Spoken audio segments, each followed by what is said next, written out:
Hey everybody! Oh, hello YouTube land and SoundCloud land.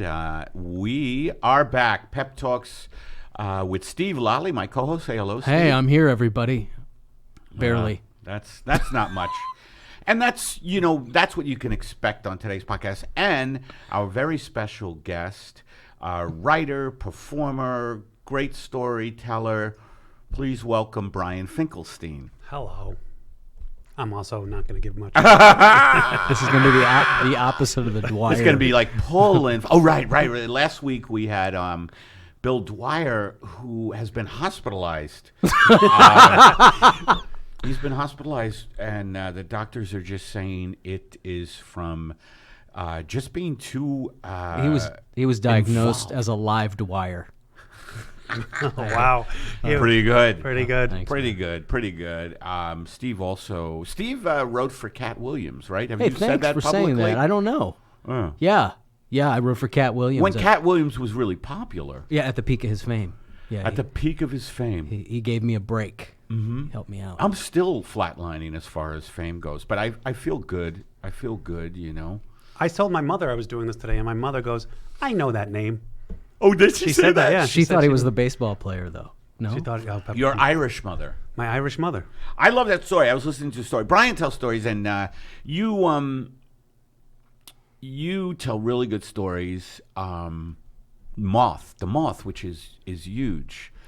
I feel like you were searching for something to say. I'd be like, what is it about this guy? What did he do? Why is he here? He's always searching. No, but I mean, you always I've been on storyteller shows, Sure. and you always stood out to me. Oh, thanks. Like you always did. Like I just because you bring, it's funny, but it's very real, and I always admire people who can be real because I always go to the absurd and to the funny. I hide behind the funny. I remember once I was doing a show at the old M Bar, and it was a stand-up show, and I dipped my toe in stand-up, but I don't. Yeah, you did. And I was telling jokes, and it was going okay. I was doing okay, and it was a small room, and I remember you just crossed the back, there's a hallway, and you just walked by, and you just heard, "Tell a joke, Finkelstein." Did I yell that? And I on stage, I was like, I guess I shouldn't be telling stories. I should tell a joke.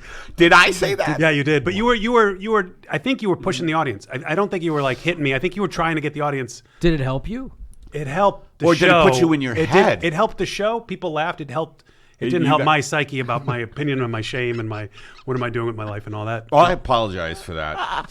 But I used to, and I still have to stop myself. But I used to just yell things out during shows because I've always heckled, Yeah. And I have a whole bit where I heckle myself, I've where- seen. yeah. So and I just like to heckle. And Marin, when I used to do Marin show, I would heckle. I heckled fucking. Who's the guy who did Kids? That yeah. weird filmmaker. You mean Harmony Korine? Yes. So Harmony Korine is Some very dark. Yeah. He's very precious on stage, Sure. and him and Marin are in the middle of a very precious fucking interview in Austin. It was part of South by Southwest, and I just snuck into the theater, and I just started screaming. I love it. Leave what was his name? Corman? I mispronounced it too. Corinne?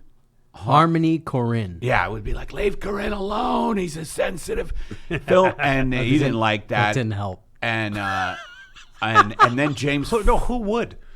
I would, People with a sense of humor, I think. because Sure, it could be a defibrillator. Depending on how you play. Well, with that's what that. it was with me. To be honest, it really did bump up the energy of the room. It just made me start to think, should I be doing this? Should I just go to India and think about things? But storytelling comics, though, have gotten pretty big. That's a fucking accepted form, and I've seen it. Like who is it? Ari Shaffir. Sure. Started that show called This Is Not Happening. Yeah. Were you ever on that? No. You should have been. I should have been. I remember asking my manager about that, and he was like, "Yeah." And then it was another email later. Well, the business is these people out here that help us are just amazing. They're amazing folks. they're your friends, and They're they your they have your best interests. It's really genuine and sweet. Personalized holiday gifts are always welcomed.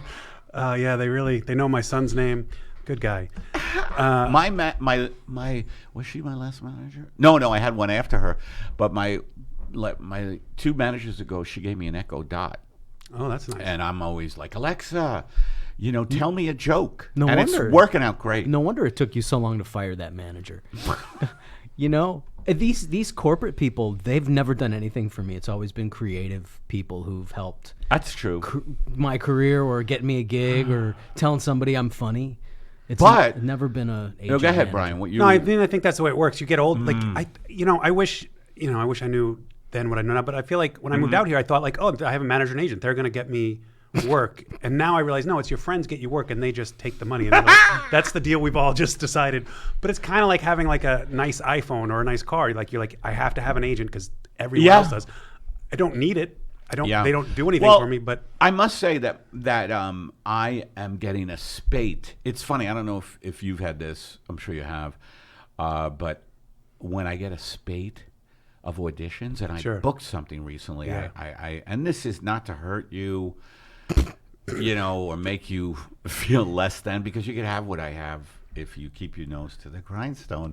But I did an episode of Will and Grace, and since I saw on Instagram, and then I heard you talk to Dwyer about it on this podcast, about it being on Instagram. He talked about it last week. That's it was the so memory loss. off-brand to see you post that picture that I was like, "What is? Did fucking Korea finally attack? What is happening? This is the end." He also went to see Downton Abbey. He calls it Downtown Abbey. It's very annoying. That's very annoying. Yeah. And Are you a take the Downton? time. Are you a Downton Abbey fan as well? I hope so. I am a fan. I don't know why, but I am. Yeah. Well, it's that's because it's the acceptable. greatest soap opera. It is a great soap opera, and it's also good acting. Yeah. I have to say, The Brits can for act. all my pretentious hate, I do enjoy good acting. Like I do. It's when it's done well, it's good. Right. Yeah. Right. Although I did stop watching. My wife does an impersonation of, I can't remember her name, but Your wife is a very talented woman. she's very talented, and she does an impersonation of one of the characters, the one who talks like this, and she talks very low.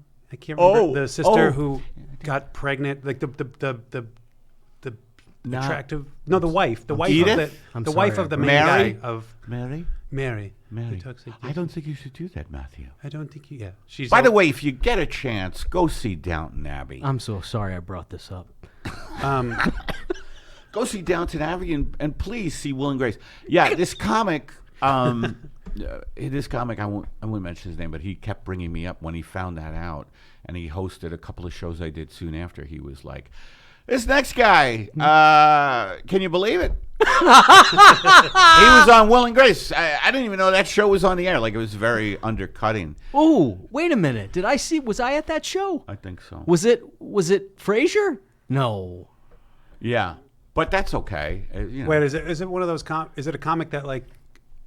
Sometimes I feel like people who aren't super funny, their way to be funny is to be insulted, but they don't know how to do it in a funny way that it just comes across insulting. You're like, that's just There's no. That's just the way mean. to put it. Yeah, that's a good way. He to put loves it. Eddie. He does. He's a good guy. Yeah, it's probably him trying to do you to you, and Yes. it's not the same. Yeah. I don't like hosting. When you host a comedy club, it's a hard job. Yeah. It's just like you got to make sure everybody's, happy kind of thing. Where I go on and I just insult You're them not and meant leave. to be a host, dude. No, You're not. I've done First it. of all, you're not the first thing an audience should ever see, ever. I know. You want to give them. Space. Yeah. Need a little time to go to the bathroom. Got time to go to the bathroom. I used to. When I first started, I remember the first thing I did was stand up, and I was at the Cellar a lot, and the Boston Comedy Club, which is right around the corner from me, which isn't there anymore, right? No, it's something else or gone. And I always said I would being a host would be the worst. Like I remember saying like I never want to be a host. I feel like that's when you just say like I'm done. But you are now. But now all I do is host the Moth. That's really like the shows I do regularly, and I love it. The only thing I don't like is the Moth. You can't, and I guess this goes for stand up too. You can't be mean, and a lot of times it's really bad performances, and I have to pump them up to the audience and be like, wow, that was great. Not the Moth main stage, but like the slams, the open mics. Yeah. Like it's just people get up there. A lot of it is like, I call them dance mothers, which are like people from the Palisades who are like yogi-y, but like they're slightly cracked and they go to therapy, but not enough. So they come on stage to talk about stuff that like, and they start like having breakdowns, and you're like, and I have to get up afterwards and be like, wow, wasn't she great? Oh my God, guys, we are so lucky to be here. And all I want to do is be like, That's the don't job waste of my a time. host. Yeah, it's a job. You know, And that part sucks. But it's otherwise, a I like sign-up it. situation, right? Anybody can go. Yeah, it's a name and a hat. Right. But it's You know, crazy people because it need sells to out. talk. You know, people need to talk. People need to talk. People like to talk, and some people aren't good at it, and then maybe they will become good at it, like you say.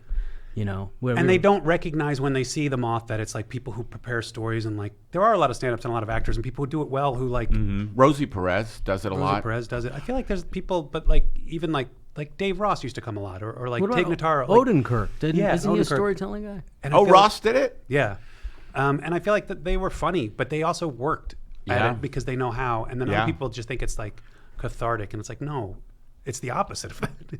It's pushing the pain in, not. What about you when you do these storytelling? I'd be I would interested like see- to. I would do. I've just been doing so much stand up. You know, I've seen you do them though before. Moth. Not in the Moth, but I've seen you do Storytelling. in general. Couldn't Yes. you stand up pass a story? Wouldn't the think audience so. kind of not know the difference anyway? I'm not a storyteller comic. You know, at least in the club. You're- But I would love to do like the Moth. I would love to fucking do. You know what I saw on the Moth? I just saw it on YouTube, I think, or whatever their website, and Turturro's story about his yeah. brother, He's great. John Turturro's story. Is that Nicholas Turturro, his brother? I think so. He has a mentally ill brother, and it Not was Nicholas. Different guy. It's a different dude, a different guy, and it was just an amazing story about him visiting his brother in, an institution during the New York City blackout, and it was amazing. He's really great. He's like a great performer, storyteller. Yeah. a Has lot he of done those- it more than once? I don't know because he does it in New York, and I've never Oh, he seen does? him. Yeah, but I know he did their like they have a Moth Ball, which is such a stupid name, and they give awards like an honoree, and it's always like Yeah. a name that's Oh. never done the Moth. Why do they do that if they've never done the Moth? I don't know. Like I remember Star fucking thing? It It's a it star brings book. attention. it brings attention. Right. You wrote for Ellen. I did write for Oh, I have a. Did you ever confront? Did Star fucking make you go right to Ellen Did you ever confront Ellen about selling credit cards? about selling credit cards? Well, she's pimping credit cards out. Like, does she need the money? Does she? Yeah, she's a fucking credit card shiller. Oh, is she? Yeah, I didn't see that. you didn't know that. I know she does a lot of advertising. I never confronted her. That would be When- funny. when You it as a is. writer, as Brian as a staff writer, going, Excuse me. Mr. Generous. I was so scared of her. I was so intimidated by her because she's Why? Because when I was young, like How long ago did you do this? I did it during the writer's strike. I ended during the writer's strike when Karen Kilgariff was the head writer, which was like Right. So you have Karen, who's a genius and so funny, and Yeah. then Ellen, and it's like it was a lot of people I looked up to. But Ellen, when I was like in high school, I remember her specials and being like, I like her. Like, you never think you're going to work or meet those people, and so it was a little weird. And also, it was an insane place, and it was during the writer's strike, and there were some. I did a thing on KCRW where I told a story. I shouldn't, but I told a story at a Moth that was then on KCRW The Business. Kim Masters came and did a Moth with us, and it was a story about working there, and I kind of tried to hide it, and I immediately got a cease and desist letter from Warner Brothers to KCRW and to not talk and to about my it? agent to not tell the story. And the story was, and I won't give you the story, but the story, the long and and I've told the story at the Moth before, but it's like the story is basically about working there and how hard it was to pitch jokes and how no one laughs in production meetings when you pitch because everyone's scared and is full of shame and hates themselves and is jealous that their job's going to go away any minute and all that LA stuff. So when you pitch a joke, people would be like, "That's funny," and that was like high praise. Or you'd get like, "You can do better." And then, but they did open it up to the room, so like all the like PAs and writer assistants could pitch jokes, which is nice. Not a lot of jobs do that, Right. But no one would ever do it because it was like such a hostile room. And then one day a kid does, and like he stands up and everyone like looks like, whoa, this guy, and he has like a new shirt, like he told his girlfriend like, today's the didn't day know. I'm gonna Yeah. do it. Yeah. She's like, go get him, honey. Right. And right when he stands up, he farts, but like because he's nervous, and it's like not like a squeak, it's like a loud like fart, and the room howls. Like I mean, like They just finally laugh. years of repressed laughter and people pounding on desk and like camera people like it was like crazy, and then it dies down, and then we're like, all right, moving on. He's not going to pitch a joke, and he's like, no, I still have a joke, and everyone's like, okay, now everyone's like, this guy, but he had been so embarrassed, like so it was so embarrassed when that all the blood had rushed up his. He passed out. He fainted. He stands up and he just He goes fainted? boom down, and the laughter starts again, and everyone laughs, and he gets back up and doesn't come. Did he pitch his joke? No. And that was a Friday. He didn't come back to work. He didn't come back to He work? was too embarrassed. 2 years later, I order Lucifer's Pizza one night. He delivers my pizza. Dude, what a Heartbreaking story. Yeah. So Did you tell this story in The yeah, Moth? this is the cease and desist one, and now I just They told it made again. you I just said I cease- wasn't. I'm not saying Oh, this. what a story. Yeah, But so you don't have to worry now because you're not writing for them. This I wasn't writing there. It was like years after. Oh, they might send you another letter. They might send you a letter. But what? But I hope so. Oh, I haven't hope gotten a letter so in a too. while. Let's talk about her. how can I possibly? I'm not shaming the show or saying anything negative about the show. Mm-hmm. The show was a good experience. Ellen, I still think it was a hard experience. People hard. I still think she's hysterical. Anybody I've ever met in my life that I idolized was crazy and terrible. And I say this when people say people are terrible. I'm like, maybe it goes the other way. Maybe they didn't do the terrible thing because it seems like no one gets it right. Yeah. I hear you, man. It's such a mainstream show. Yeah, You know, it's yeah. so mainstream, and she dances, and her audience just looks mentally ill. The way they worship her. She's worshipped, Yeah. you know? And It's- I it's want to true. get It's- worshipped. Is it genuine screaming or is it Yeah, like it looks somebody like it. holding up a sign saying, It's like an Oprah cheer thing. now? No. It's legit. Yeah. Wow. No, she's Her got- fans would have tickets like months in advance. They'd sells out. Like to see. It's like a Barbra Streisand concert. Yeah, she's very popular. Because it's the time slot too. Like who knows? Right, it's daytime. Yeah, It's filmed here, obviously. yeah. I don't know if it still is, but it wasn't. I mean, I'm sure it Who still is. generally, I'm just curious, the people who are getting tickets to this, are they tourists who are like excited to come to LA? Are they It's a mix, I would imagine. Valley people? I guess I lot don't of know. tourists. I'm sure it's some Valley people, but it's probably I don't know. I really don't. I honestly don't know. Our studio audience is Well, that guy over there is scary. That guy in the corner. from that experience, though, you've written on other things, expats. Well, We were talking about I've created pilots. pilots. That's right? what I tend to do. Is I sell a pilot, make a little bit of money, and then it never airs, and then I sell another pilot, which is fine, which is great. But it is kind of like, Well, yeah. how come none of them have aired? Fuck. Why don't they move? We were talking about that. Like Are they you too never good? know. Maybe they're You too never funny. know.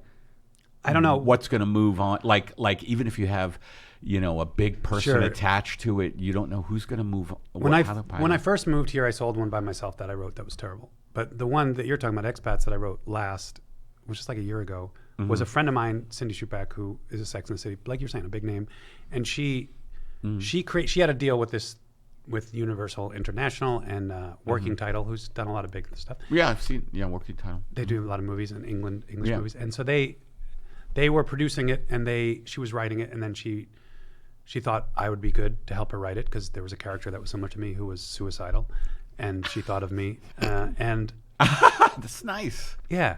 Well, I told the Moth story that she knew of, that I worked at a suicide hotline. Oh, that's right. Well, I also tried to kill myself, and so Oh my God, that's funny. which was the first pilot I sold was a suicide hotline where the main character kills himself in the pilot. Oh, that's And I sold it to Fox, and I had no idea it was terrible. And I remember Fox being like, "Well, what happens in the second episode?" Has no answer. Because it was called Blue, and Blue kills himself. And so I was like, "I don't know, pay me to find out." And they were like, "No, okay, we paid you once. Goodbye." Oh my So, God. are you ever able to option one of these pilots and get the property back? Because that, if you really The like, suicide hotline one now is I own again. Oh, you and do? So I recently, just actually in the last 2 weeks, rewrote a version of it, and I'm now hoping to try to take that back out because that was to Fox and broadcast, which it was not meant for. But I think for streaming, it would work for platforms. Right. There's so many fucking platforms now, right? Like my special hasn't found a home yet, but there's a lot of interest from FEMA. yeah, FEMA, yeah, that would be I a good helped place with for it. that. You what? I helped with that joke. Definitely, but FEMA is And you like just what killed they it. do on their web. Thank you, Brian, for pointing that out. What they do? Hold on, I have a You itchy- birthed it and then killed it upon birth. biblical what you just did to that joke. Very. But yeah, FEMA will say like, "Hello, do you live in the Houston area? Are you suffering from flooding? Well, please get out of your house. Stay on high ground. But before you do that, please enjoy the stylings of comedian Eddie Pepitone." And I come out and I have a lot of like emergency material. I would like to hear you just read the FEMA, like the basic bullet points of like, what Do to not do. leave your house. Leave your house. You have to write help on your roof. All right? And also remember, people are looking down on it, so write it backwards, I think. I'm not sure. It's like a mirror, maybe not. Who the hell knows? We gave you a copy. Could you just read the copy over there, please? Oh, sir? hold on. Yeah. Now, what I wanted to say was we have a couple of calls that we're going to go to. And let's go to a call. So if you want to make a call to Pep Talks, you could leave a message for us at 424-262-0904. 424-262-0904. And here's a couple of calls. And I love this guy. This guy. Here we go. Eddie, it's Hunter. So you say you've received no messages, Eddie. Eddie, I'm on the other side. I'm non-corporeal, for God's sake. Imagine how hard it is for me to make these calls, Eddie. Only to have them left on the cutting room floor, Eddie. My call about wisdom gleaned from watching Star Trek was ignored, Eddie. Ignored. It's degrading. Anyway, Eddie, I have an assignment for you. Eddie. It's time to chain yourself to the White House gates. Soak yourself with a good Russian vodka and threaten self-immolation until the ongoing psychotic episode that is this Trump administration is brought to an end. To an end, Eddie. Stop wasting your time with this meaningless podcast. No more fart jokes, Eddie. Do your duty. Hunter out. Now, Hunter, I missed a call. Sorry, you are the best. Hunter is great. And Is that in real time? Is that like he called just now? No, that was probably a week ago. Okay, because that's where the fart joke was a reference to my story That with the was fart in it. And he was amazing. hitting Oh, it. shit. Like, no more Yeah. fart. He Did you literally see- just did a fart joke. Oh, Did you see shit, how I that didn't worked? even. That was great. That was good timing. I love that he said I'm non-corporeal. Yeah. Non-corporeal. Which it just was non-corporeal in the Completely. Jewish religion. No, non-corporeal is next week. Oh, Yom Kippur. Sorry. No, Sorry. Yom Kippur. non-corporeal means he's no longer living. You, by the way, you are half Irish. Yes. And half Jewish. Is that right? Yes. Because I'm Jewish and Italian. Yeah. Really? So we're very close. Yeah. And you were saying, just like everybody in New York, I'm half of this and half of that. Yeah, I feel like, yeah. But I feel more Jewish. I mean, do you feel more Italian? I feel like I feel more Italian. I would think of you as Italian. Yeah. Yeah. Well, because I got more of that. My dad, he would not let us go see the Jews. That's probably for the best. I saw the Jews and it didn't. I still have the Jew on me. Who was I who was edited myself. I Irish? wanted to say Jew stink, and then I was like, "That's too." I got so worried I know. that somebody's gonna get mad about the Jew stink. Did you grow up? Were you bar mitzvahed? No, I was baptized, Wow. but I'm Finkelstein, and I present Jewy. You know what I mean? I'm You very- definitely yeah. are Jewish. Yeah. Yeah, for sure. We just we have a son now, my wife and I, and we're right. so now we're. Brian is a new dad. And, I'm a new dad. And we were talking a little bit about what it's like to be a new dad. I am not. I have two little dogs, but the Sklar's make fun of me for thinking that's anything like a child. He says if you can tie it up during brunch, it's not a kid. You know. Depends how you deal with your child. You know what I mean? You could tie. I could put him in a pack and play, and go get brunch. Same. What's the difference? How old is your boy? He's 9 months. Wow. And we're like, we don't. There's Mm-hmm. no religion, right? You don't. We've all moved past that. I think. I don't know how the world works, but, Well, but some of us have. I have, and you know, whatever you believe. Mm-hmm. But then it's like, what do you do with the kid? Like, because now all of a sudden you're like, I kind of want him to have that shit that I had, not the bad stuff, but the good parts of it. Yeah, the good But I don't parts. want to like force feed him an ideology. Well, I kind of want him to develop it Why don't himself. you just find a group of people who you like that believe in stuff? You lost me at a group of people I like. Where's that? Oh, sorry, man. Yeah. That's all beyond hope. but yeah. So what's it like being a new dad? It's cool. It's I feel like this is weird. I feel like we talked about this before the podcast. Now We it feels did. We did. Like this is like a lower I end version know, of like no, being on no. Conan or something. Like you're setting me up for the story.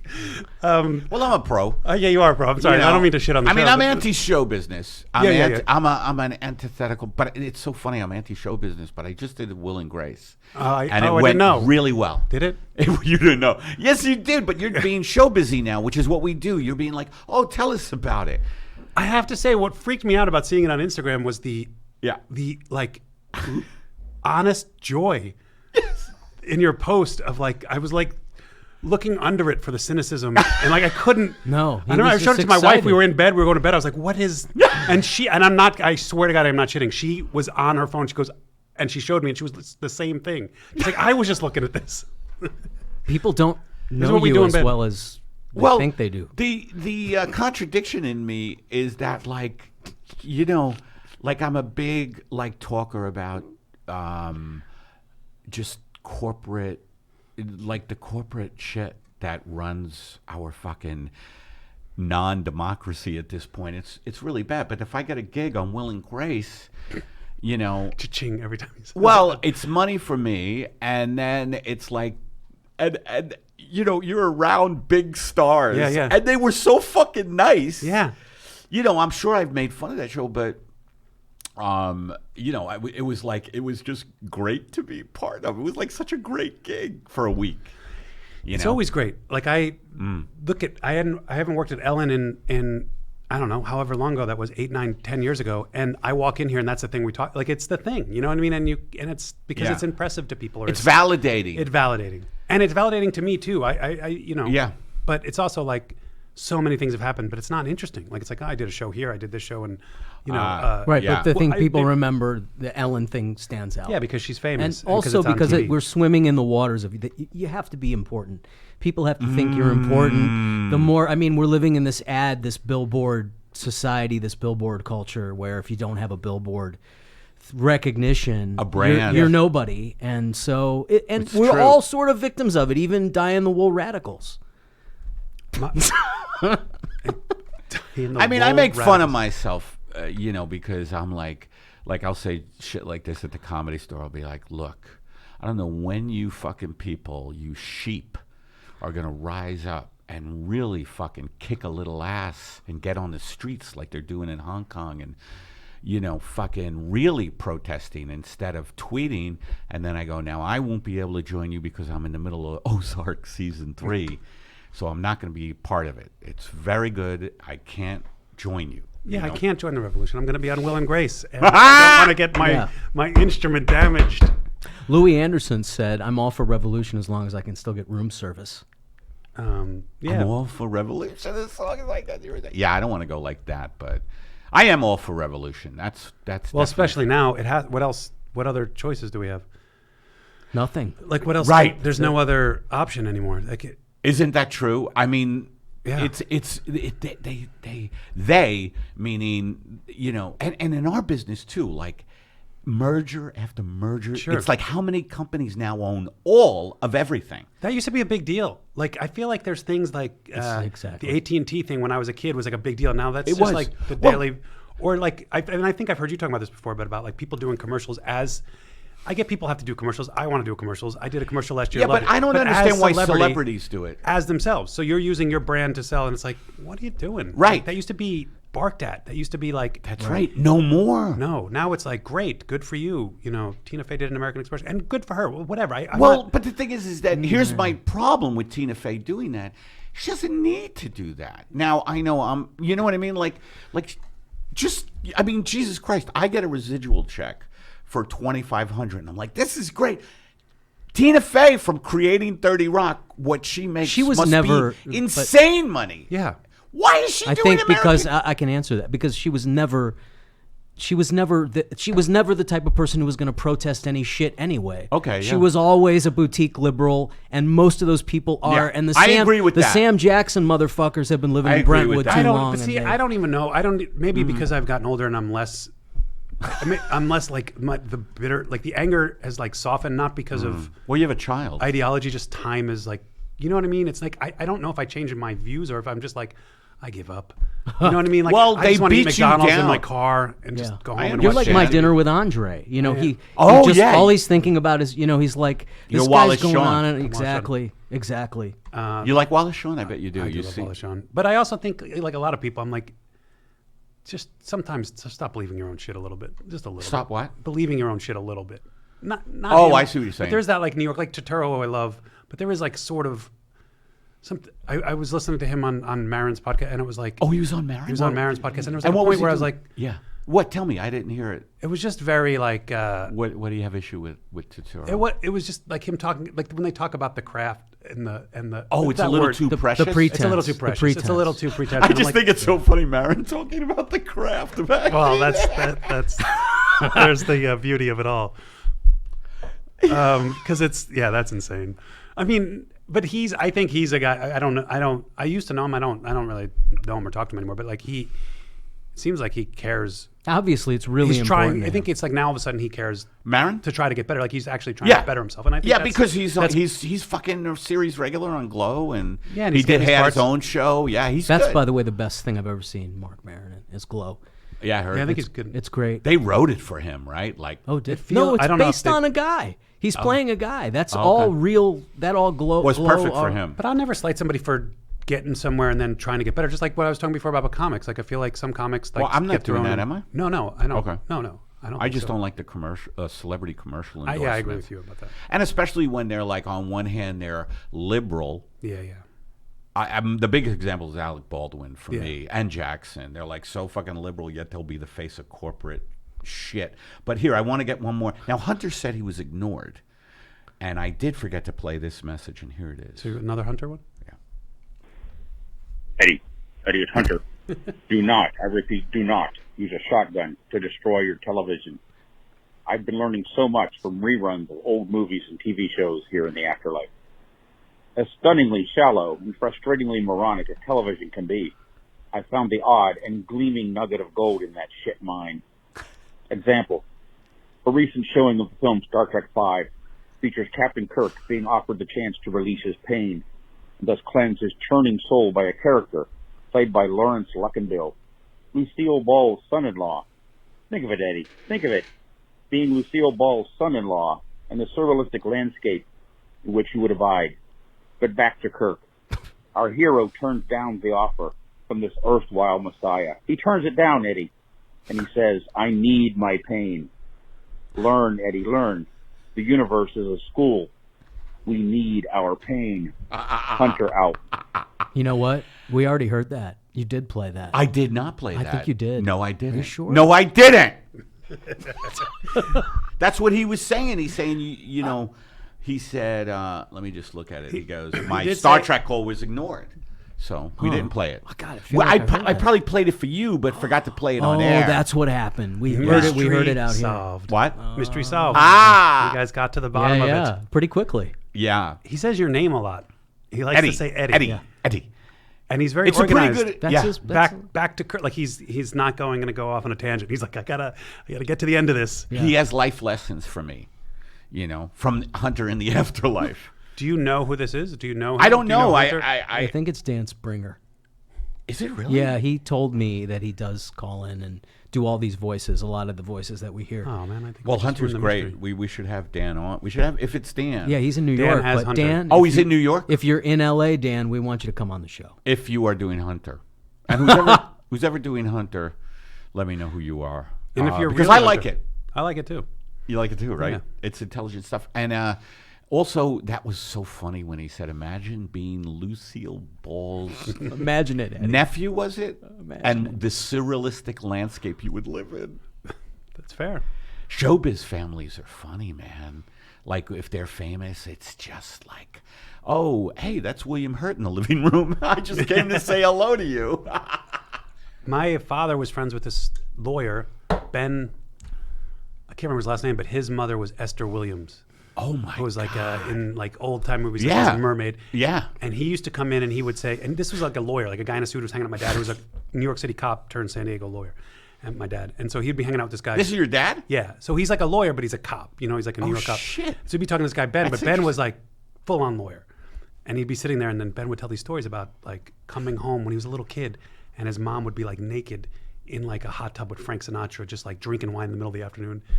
That's show business, Yeah, that's folks. like- Do you hear that? You hear what Brian just said? And if you get anything from this podcast today, sitting in a hot tub with Frank Sinatra having wine, that's what we do here.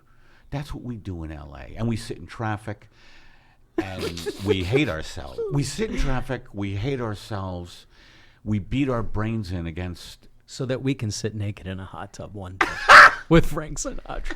The dream. The dream. I'd like to sit with dead Frank Sinatra in a hot tub. Zombie. I'd be like, I'm done. What? Zombie Frank Sinatra could be a pilot. Yeah. You'd get the young Oh, kids. that's not bad. And Zombie. you'd get the baby Adult boomers. Swim. Like, That's right. 15 minutes. Zombie Frank Adult Sinatra. Swim. Adult It's Swim. animated. That's Yeah. right. And he sings. It's a musical. You know. Hey, how you doing? 3 coins and a fountain. I'm dead Frank Sinatra. Do it, Eddie. I'm dead Frank Sinatra, and I want to take you through a tour of my mind.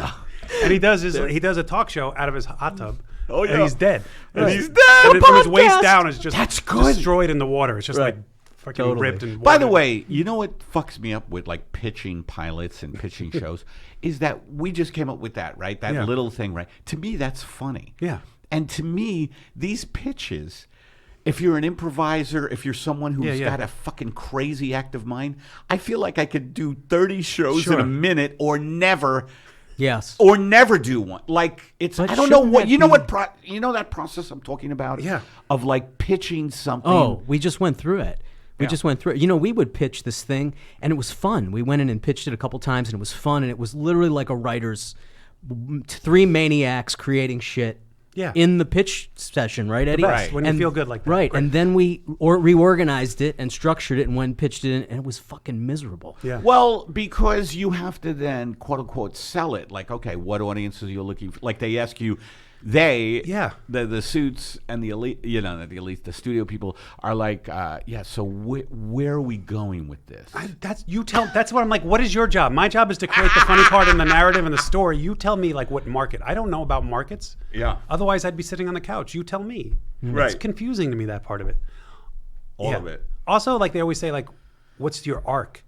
Like, what's the arc? And you're like, have you watched any of your shows? What's the arc of Will and Grace? What is the arc of? I mean, What did I'm they- glad you Grace is a brought up great Will show. and Grace because I'm on. Really? I'm on I did not Will know and that. Grace. I did not know that.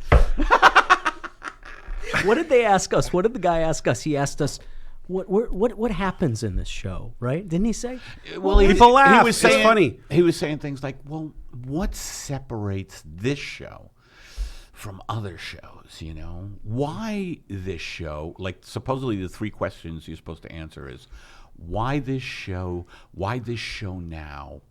And why are you the ones doing this show? Have you ever heard that? No, That but it sounds threesome? about right, That yeah. troika. Yeah, That And it troika felt like we questions. were caught between these things. We were caught between what makes this show different from all the other shows that people will want to watch it, and what makes it the same. Yeah, what so that people will want what's to your watch. point? What That was- successful shows is this Right. like? And then how is it different than all those shows? Like, you're in a paradox. Like, I don't Yeah. know. Like, let's But just you want to sell it, and you don't want to look bad, so you start making start up answering shit. shit to their questions, and you're like, and you Exactly. You drive home, and you're like, what was What like, the what fuck was I just doing? happened? What just I happened? was an idiot. Right. I said stupid things. They know I'm a Right. fucking liar. Right. That I don't know what I'm doing. That I Right. don't belong here. That I should live in Montana. in Let a me ask cabin. you this: why is Sinatra dead?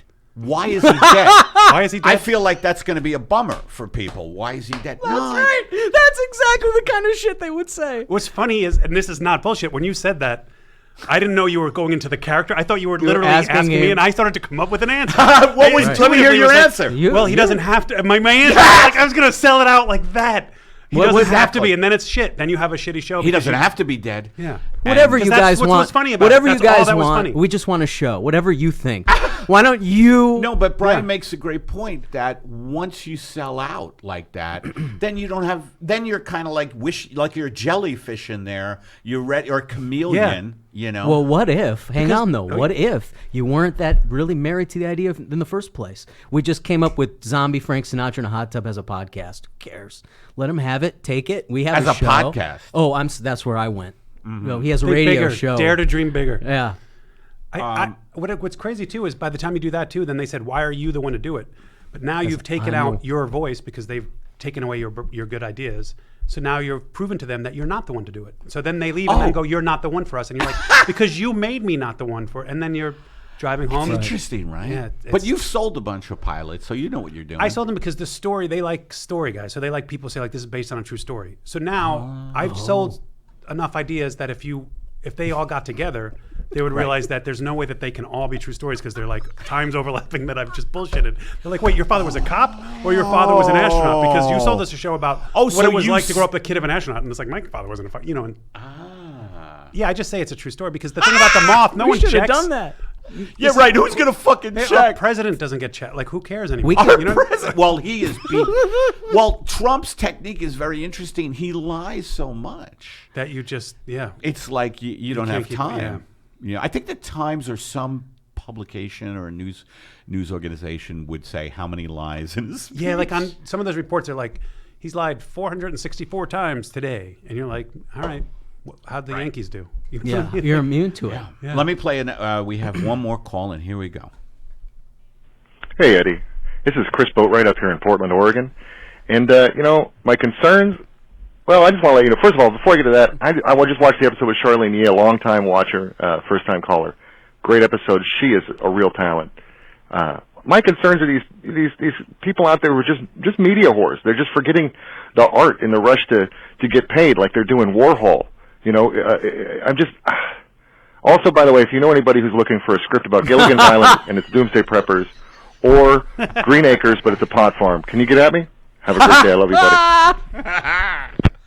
Green Acres as a pot farm. Thank you, That's Chris. actually pretty Chris fucking. Boatwright. Thank you. Gilligan's Island is Doomsday. See, now I'm like, why not make that movie as like a like a remake of like they're prepping for the end of days. And the reason why they're on that island is they escaped mainland where it was nuked to death, and Yeah. they're in an isolated. What it was like Sart's No Exit. That's a little too sophisticated, but they all needed the other one to kill each other so they could sleep with the other one. Sart's No Exit would make a really good Sitcom. Can I?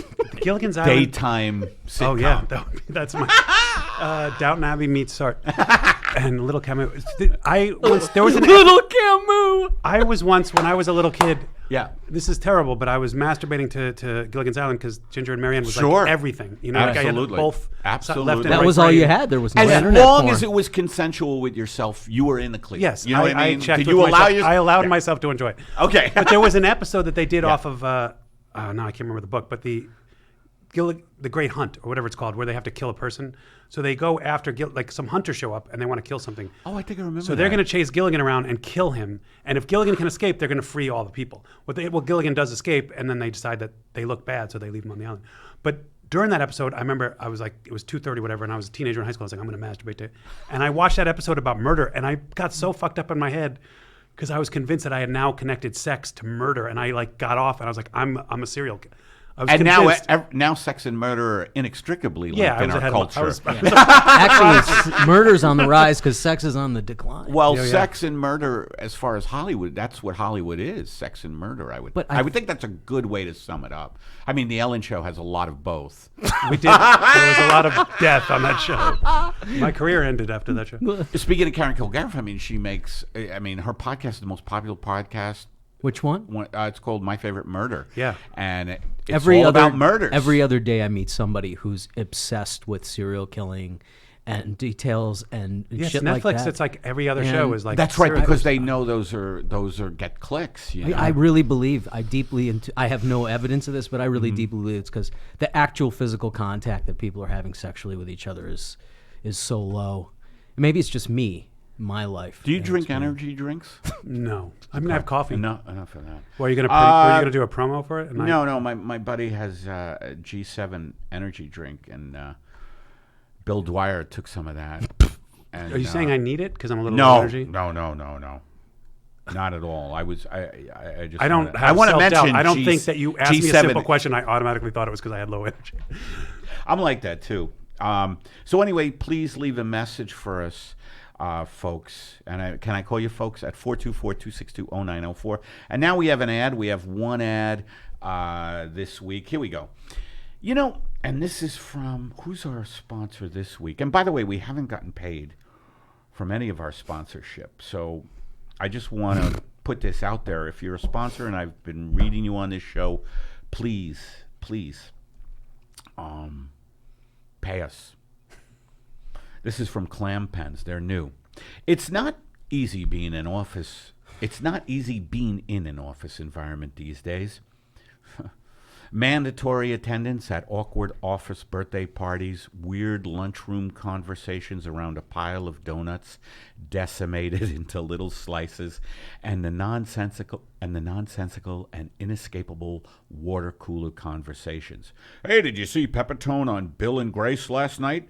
Don't you mean Will and Grace? Oh my God, what happened to Bill? It used to be that suicide was the only answer to escape these moments. But science has stepped in once again to save us with clam pens. Clam pens are a modern miracle that looks and works just like a regular pen, but will leave your hand slathered in a semi-permanent but fully clammy discharge. With clam pens, you are only one handshake away from never being invited back to a soulless team birthday party, pretending to enjoy the cheapest cupcakes whatever sad local grocery store has to offer. Walk to the water cooler with pride and pat a blotch of damp muscle mucus onto a co-worker's back to stop the conversation dead, just long enough to get a cup of water without having to sit through a 20-minute breakdown of the goddamn masked singer. Clam pens leave your hands so oily and cold, you will wonder how you survived the cubicle without them. Clam pens. Thank you, clam pens. And, it's just a way, I guess, to get out of the humdrum of the office. But he brings up an interesting the masked singer. Could you imagine now they're making a lot of money. Now, this is a show. And the pitch is, check this out, celebrities wear a horse's head. And they sing something, and a panel has to guess who it is. That's basically it. I haven't seen the show. I haven't seen the show, but that's what I imagine it is from reading friends' tweets about it. Oh, really? Yeah. Do they like the show? No, but it seems like there's a surprising number of people who I know and respect who watch a lot of that type of TV, and I'm really like The Bachelor. I feel like too many. No, that's so bad. I used to do. My friend Arden Mirren, who's great. Arden. Great, funny comedian, actress, and she started a podcast, The Bachelorette, I think, yeah. And she asked me to be part of it, so I said the only way I'll be part of it is if I can completely trash it. And I would do these, like I called them communiques. I was filming in Atlanta at that time, not to come at the both of you that I had that kind of lifestyle. You should do an episode of Will and Grace. Funny you should bring that up because I did do one. Anyway, I didn't know that. You know what would be great is if the guy with the horse's head sang Sinatra. That would be a great I'm sure they show. have. I'm sure they have done that. Because of The Godfather. Yeah, The Godfather. Oh, I see what you're saying. What was the name of the? Yeah, they had a fictionalized version of a Mr. Sinatra. Waltz was the it was the Mr. Waltz. He was like the Jewy head of the studio. Right? Yeah. The greatest piece of ass. Who played that role? And that It's like a fan. I don't know who it is. Olive oil, Was he? motherfucker. Yeah. You tell that fucking guinea wop that he's not gonna have. And No matter how many band leaders you're. And then what was hilarious was that then he wakes up with his prize's horse's head in his bed, and the next thing you see, that guy's a movie star. Right. And I would think, if I had my prize horse's head next to me, that would piss me off. I'd go the other way. I'd go the I'd other burn way. the bridge. I'd ruin my a career. Funny sketch, actually. Eddie as the commando, the vigilante. Bad choice movies, and it's just the scene shot over. Yeah, If exactly. anger was the motivating force in all scenes. Just like how you could prove that anger will never get you to the third act. Anger will never get you to the third act. God, I love when you talk about, is it 3 acts? I don't know. I'm saying the third act of life. I'm saying that the metaphor. I'm trying to justify the Buddha and the bitter. Okay, so we haven't really talked about you being a dad. Yeah. So let's talk about that a little. Okay. I'm a dad. My wife and I. First of all, my wife and I, Jean Villepique. Yeah. We were getting married 7 years ago. I pitched you to be our wedding officiant. And No I don't know way. if you would do it. I don't know you that well. I mean, does I've known do you it. over the years, but now I've seen you on Instagram. I've seen that you've done it recently. But I pitched it to my wife, and my wife wouldn't let. And she thought you'd be great, but the reason was she Yeah. said we should have somebody that knows us both equally and like that we met. And so we had Who'd you have do it? Nick Armando Kroll? Diaz. Oh, Armando Diaz. Armando Diaz. We went for a bigger name. We went for Nick Kroll. Nick Kroll. We also thought maybe we'd get somebody who can help our careers a little bit. So we wanted to like. Rob Schneider was unavailable. So we asked Harvey Weinstein. That didn't work out. Louis passed. So the so we got Armando Diaz, who's like an improv teacher who. Yeah, I know Armando. Yeah, he's a great guy, but Didn't he go to the Pit or something? Yeah, he started another theater, but he's a guy who does comedy, who teaches, and doesn't perform.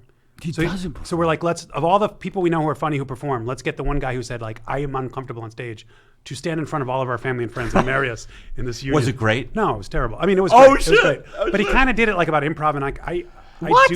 it was a lot of like improv is about saying yes and marriage, and it was kind of nice, but it was also like I don't do that much improv, so it was a little bit like Well, I've done it twice now. Once for really, really, really close friends. So that wasn't me being funny. That was me trying to be genuine, which is always a crapshoot, because I have a lot of masks. Speaking about the masked singer, the masks that I wear, that would be funny to come out. To come out as yourself. The unmasked comic. The unmasked comic who just comes out and goes like, I'm sad. I have a lot of doubt. I have a lot of debt. I don't know if I'll ever get out of it. Eventually I'm going to die. A lot of my friends have more money. It's awkward. By the way, he gets paid big money to officiate these weddings. That's hysterical. If that was big money for me, for our level, big money. Well, we wouldn't have paid you, and I don't even know if you do it, but I would have asked for you to be sincere. I mean, I would want you to be funny, but I would have said like, it's important to us, and we're married for friends. But I thought, I don't know, you always seem like a sincere person to me, even in your comedy. So I thought like that would be fun. Yeah. You know what's funny? I don't see my own sincerity, and everybody always says that. They say you're so fucking honest. And last night I was going, I haven't told the truth in 40 years to anybody, like something like that. People laughed at that. I realized that being on stage, this is what I thought. I always was into this head, and I don't know if you go through this with storytelling, but I was always into this head, and I don't know where you're at with this, that I have to speak like the funniest shit is always the truthful shit. Yeah. The truth. And I realized that it's a mix. That what you do is you live in that truth, which is important as an artist. And that's what I am, and that's what we are. You people watching in YouTube, God knows what you do. Some of them. I did not. I am not kidding. I did not know there were cameras there. Until just now. You said we were going live on YouTube, and I thought you had like There a you cell are. There phone you or are, something. Brian. That's I had you. no idea On until the- you looked on over the there. screen right Hi. there. Oh, I love that. I love that you just... I did not, when you turned over there, I thought you were doing a bit like the studio audience. Like my No. wife and I, sometimes when we're talking, she'll like mug out to a fake audience. I was like, I'll play along, and then there's real cameras there. So funny. But I forgot. I went into My that. posture, you my were posture talking would have been about- so much better. You were talking had I about known. honesty. You were talking about honesty, and then he relieved the tension. I look this. at this. Oh God! I had a physical yesterday, and again, not to brag. By the way, if I seem a little off today, it's because I'm in a bit of a haze from a shingle vaccination. All right. You getting vaccinated for that? You're not even exaggerating that. No, that's true. It That's makes the truth you feel that like you live in as an artist. That right there is art. So That's the here it truth. is. Here's what I was going to say. That yes, you have to kind of like get your truth. Your truth is your foundation, but then what audiences love is to fucking go off that. Yeah, it's that third. It's like truth, fucking weird. But Yeah. there's truth in the weird.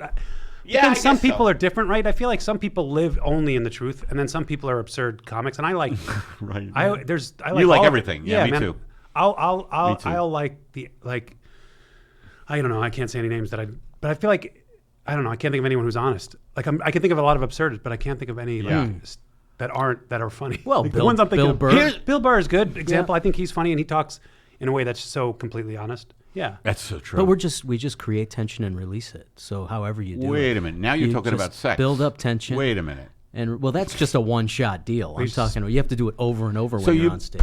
Oh, I see. We build up tension. You're going to and create tension and then release it, and then you allow You mean the within audience- within a bit? whatever it is, whatever abstract, I see. beats you're playing. I see. You create tension and then you release it. And so sometimes I watched him 150 times now. Sometimes he'll be getting real dark and real honest, and the audience will get weary. Yeah. They'll get And really then quiet. he'll intuitively know, and he'll go to something that's either a planned bit or a jokey, lighter, sillier thing, and the audience will like I noticed this Yeah. with you, Yeah. and then you'll get a big roar, and Right. then you'll go back into the. So you Right. keep seeing how far you can take them, Right. right. But sometimes it feels like with storytelling and when Yeah. I've done stand up that the dark honesty and then you feel the need for laughter, so you give it to them. But it's like I don't want, like, sometimes I'm like, I don't feel like doing that right now. I want to keep going down this path. Right. But I know you need this to listen to me. Otherwise you can't. You need the sugar. Otherwise you won't fucking Yeah. be here. So I'm like, Yeah. And then other times all I want to do is the jokes. I'm like, why do I have to do this to get to this? Like it's Yeah. Well, there are different nights I feel differently about that. Yeah, But, right. Yeah. Right. Well, George Carlin jamming in New York is one of my favorite, and it's like when he was really getting angry, when he really was starting to get angry in the late 80s. I want. Which one is 90 it? Jammin' in New York. The name of the. Yeah. I want to listen to that. It's like again. 92. It's the one where he goes, you know what I like? I like watching all these people walking around with their personal water bottles because it means the water's not fit to drink, and I like watching everything go down. Anyway, it's very, very dark. But in the middle, Honest in the stuff. middle of that set, he goes and does 10 or 15 minutes that's just silly.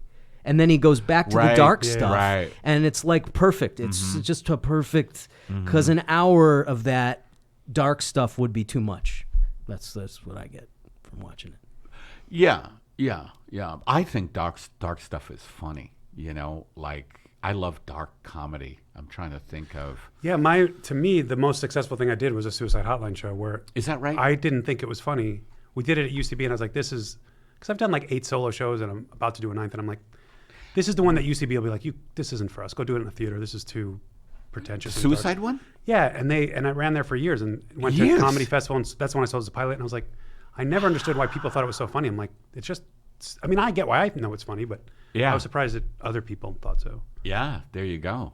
It always confuses me. But You've done 8 solo shows, and you're about to do a 9th. yeah. What is the 9th about? Being a dad? Just a guess. No, the 9th is about failing in Hollywood. Is that right? Yeah, just completely Yeah.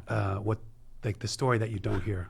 Ooh. Like I feel like everybody likes a comeback story, but nobody wants to hear the story about the person who just couldn't come back. And that's my story. You know what I tell comedy audiences a lot of times? I go, like last night, I got up late. They were running behind, so I got up at around 11:45. I said, okay. They weren't laughing at something I said. I don't know what the fuck you want, all right? I drive a 2006 Honda Element, all right? I'm here at 11:45, okay? I live in North Hollywood, and I'm a failure. And you are now at the hour. You're the real comedy fans who stay and see the failures and not the big names. Anybody could go see the big names. Round of applause if you're a failure. And that's funny because I've done that thing, round of applause if you're a failure. And sometimes it gets nothing, like people, and then I attack them for being bullshit. So many You of wouldn't be here. You failed. You failed What at seeing a comedy show because Yeah. you're seeing me.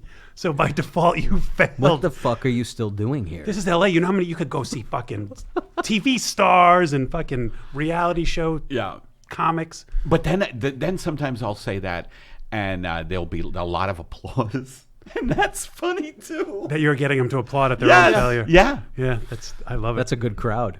Yes, that is a good crowd. And Back to having a kid. yes, all right. As a failure. Now there's that too. Every time I start to talk dark, I start to pull it in because I'm like, what's if my son, when I die, because I'm so old, and he's 15 without a dad, because I fucking died of too many cheeseburgers. And he's Go listening vegan. to this podcast and he's like, oh, that was my dad? Like this could be, like I could die on the way home today and this would be the thing that he has over and over, this podcast. Yeah. Well, Can you he's 9 imagine? months right now. Yeah, so. Have you? Yeah. Do you tell him Wouldn't it be funny if Brian? This is not for you. If Brian was telling his child like a moth story. Oh, to like put him that's to how he sleep. puts him to sleep. Is like, all right. So I was working at Susan. Here's the most boring story. I have to say, they say talk to him.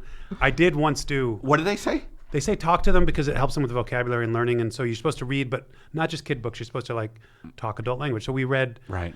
I mean, I'm not going to like read Infinite Jest, but we read like Jurassic Park. Yeah. The book to him. Yeah. Yeah. And so but during the first few months, my wife was working, and so I was home a lot. And so I got to a point where I just started saying things I knew by heart, which were old stories or socials. I was literally walking around going like, and I was in love with this girl, Samina, and I went to India and watched her marry her first cousin in an arrangement. I was like, I don't know why my mother narration my from- mother would always try to get me to go to Ireland, and I'd be like, why go to Europe?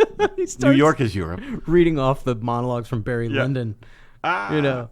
I read my little nieces the Andromeda Strain. They're about 6 months. that's about right.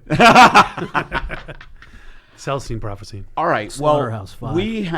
we have reached the end, and we didn't even scratch the surface of fatherhood. Thank God. Yeah, Man. thank God we didn't. Do you want to promo anything? Is there you're doing a one-man show? do a woman show? It probably won't go up for a couple of months, but it's called Failure. I'm sure it'll be around LA. Failure. It's called Failure. I'm there. Like Yeah. that. I want to see that. You know. I want to see how far I can go with Mm-hmm. making it with like what you were saying about.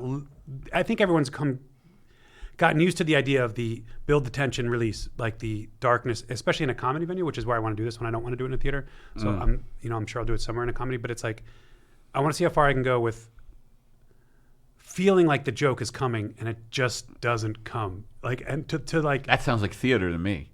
it is. But I think that's funny. I think it'll get. I think it is, I think too. it'll get funny. Yes. And then Your stuff is just funny. It just becomes funny, or it's funny you don't even know it. You know, you're very good at. I don't know if that's a compliment. I think if you have, It's funny. You don't even know. Like, do Well, I you not don't. know it? Or That do was Well, not- you didn't know that, that was a- suicide would be a hit, is what I mean. I didn't know. Yeah, I didn't. yeah, if you have somewhere in your mind that you can imagine it succeeding, it probably will if you just work it out enough. Like The Secret? Are you pitching The Secret? You know, I it's a secret to me. I guess I am. Yeah, I think if you All right. if you go with your intuition. Stevie, do you want to promote anything? Tomorrow night I'm at Barcata in Hollywood, What is Barcata now? a bar I've never been to. It's on Vine. Oh, that's a good come on Yeah. for folks. Listen, I'm at a Barcata. bar I've never been to tomorrow. You want to come? It could end badly. Please come and be part of it. Barcata, where is it? Barcata, 8 o'clock. It's in Hollywood on Vine. If you go Okay. to my Instagram, Facebook, anywhere, you'll Well, see. Vine's a big. Where like about? I haven't looked it up exactly. Now, Vine where yet. turns into Rossmore Yeah, that's at right. Wilshire. I don't think it's that far south. I think it's north. That's what I was somewhere, thinking. you know. Oh, it's in. Fine. It's in Hollywood. It's in Maine, Hollywood. Yeah, that's a it's sell. it's around that theater that you were Oh, not that's knowing right. the name of. Avalon. Avalon. It's near the Avalon. The Avalon. That came was it. to you. And EddiePepitone.com is where you could see my comings and goings. I'm going to be in San Francisco this weekend at Sunday the 7th at Amnesia. And that should be a really good show. It's a bar in San Francisco. It's called Amnesia. He won't remember. And it's supposed to be a really good show. And also playing there that night is Memento, the movie. No, I'm kidding. But Amnesia, San Francisco, October 7th, Sunday night. And then I will be going to San Diego October 30th. And then I go out on the road a lot. And I'm going to be doing an East Coast tour for about 10, 11 days and go to EddiePepitone.com. I'm going to be doing the road with JT Habersack. We're going to be going all over from Philly to Maine to Poughkeepsie. It's going to be like old-timey Hollywood, you know, like when they used to jump trains. And, you know, I'm yelling to JT, don't forget the chicken wings. Don't forget the feathers, the boas. Hobo comic. I'm trying to think of props. The steamer trucks. We have Chicken wings as props. What was the little knapsack with a stick? what I was seeing was Angels in America. Sure, yeah. Which I always see in my head, Of you course. know. Of course. Yeah. We're all dying. But EddiePepitone.com. And let's read the ending here that our producer, Matt Rasamoto, wrote. A few years ago, I ate a whole tube of silicone caulk on a dare. I put it on a stalk of celery and choked it down like ants on a log.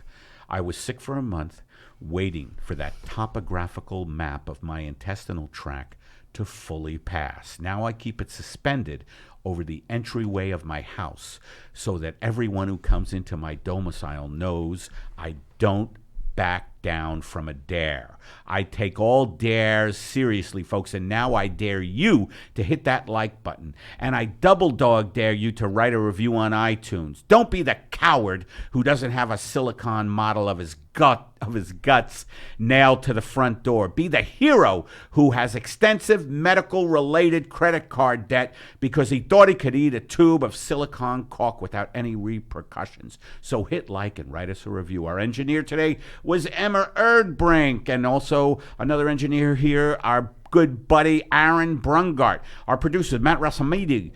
Leave a message for us at 424-262-0904. Fan mail, you could email us at fanmail@peptalkspodcast.com and donate. We have a donate button, and we need money. I don't know how else to say that. The sponsors don't pay. The sponsors aren't paying. Yeah, so you got to get They're money somewhere. taking us for chumps. They're paying me a lot to be here, so you got to fork up that money. PepTalksPodcast.com. You see the donate button. Brian Finkelstein, I want to thank you very much. Thank you, Eddie. Good luck with fatherhood. Thanks. Yeah. Oh, boy. It's great. He's the best. Great. That's great. And Stevie, we'll see you next time, everybody. Thanks for everybody. watching and listening.